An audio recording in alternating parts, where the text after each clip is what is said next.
Well, I heard about it almost immediately last night when it happened. I'm pretty connected to the embassy and the people at the embassy, and my first reaction was, oh no, do I know them?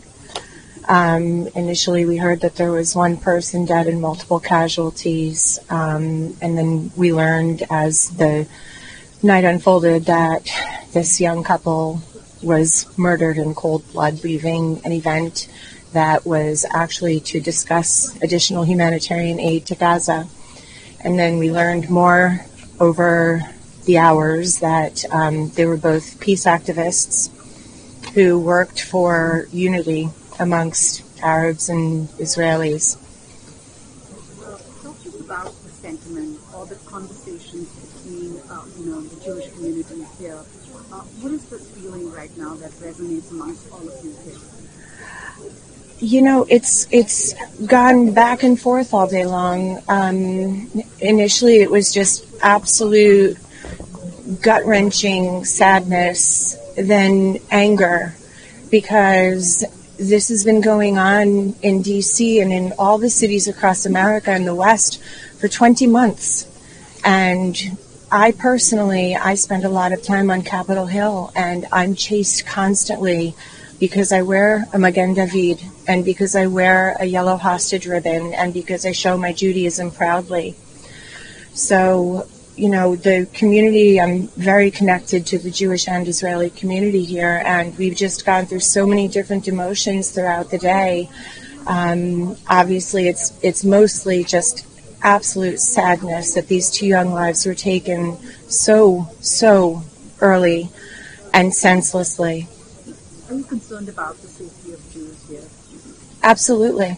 I have been for a very long time. Even before October 7th, I have been.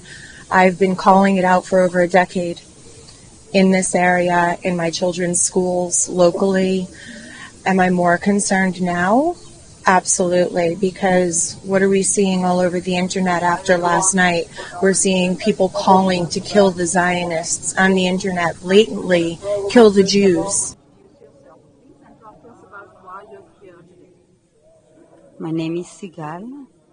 I've been living in this community for about 20 years. We have some personal contact with the people who are deceased, but this is not about that. It's not about being a Zionist or being a Jewish or being affiliated with the government or not. This is pure anti-Semitism, and it hurts each and every member of the community. We are one people. What we endure since October 7, we never imagine what will come after. We never imagined that the whole world gonna not support the victims and come after us. What are the concerns and what are the conversations amongst the Jewish community here in D.C. ever since this happened last night? Although we saw it coming, because for a year and a half we've been screaming, we've been saying about the rising anti-Semitism. We saw the acts. We go in and we are standing in front of the Qatar embassy. We are going to the Israeli embassy, supporting Israeli embassy when they're being ambushed by encampment of the pro-Hamas.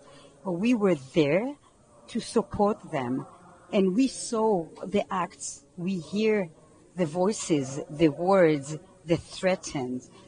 Although all that, what happened yesterday is another level.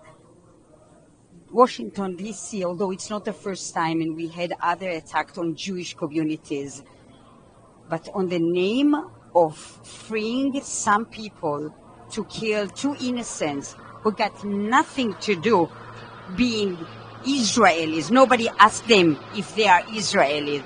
They are the pure evil executed just because they are Jewish.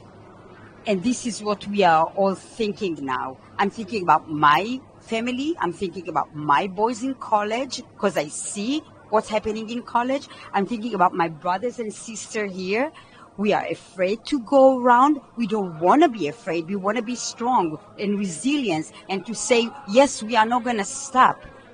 But the reality is that when we go to Uber, we stop speaking Hebrew. That's our reality. The reality is that we take off all our necklaces with Magen David, with the Star of David. That is our reality. When we sit in a restaurant, we are wondering if we are being watched by others. When we go to a quiet, peaceful protest, when we walk to our car, we see who is following us to see our driving license plate. Yes, we are afraid. I have a mezuzah on my door. I'm ashamed to say that in 1 second I was thinking, should I still leave it there? And I'm ashamed to say it, and I did not. But yes, we are afraid.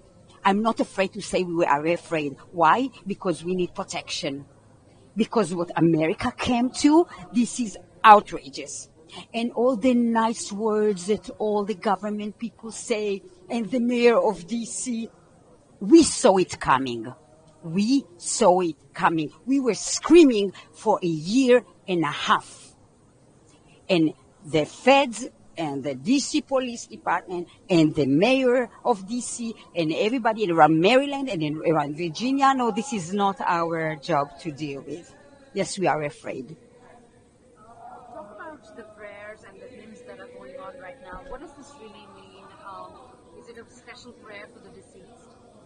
I'm sorry? The prayers that are going on right now. So when we gather together as Jewish people, and we always value life, morality and life and peace, so we have a lot of prayers that talk about that. We also have prayers, and this is what that we've been singing about unity. So as a people, we unite in strength, not in war, in love, not in hate. So we sing songs of God, make us strong, unite. God, please help us overcome our grief, and give peace for the deceased. This is the songs of usually praise for God, for help and comfort and unity among our people. Did you know the couple personally? I did not know them personally. I saw Yaron. I saw a few times because I had some business with the embassy. I'm not an employee of the embassy, but we are all one community. And when somebody hurts one of us, it hurts all of us. So it's, even if I was not connected somehow with the embassy, doesn't matter. I would still be here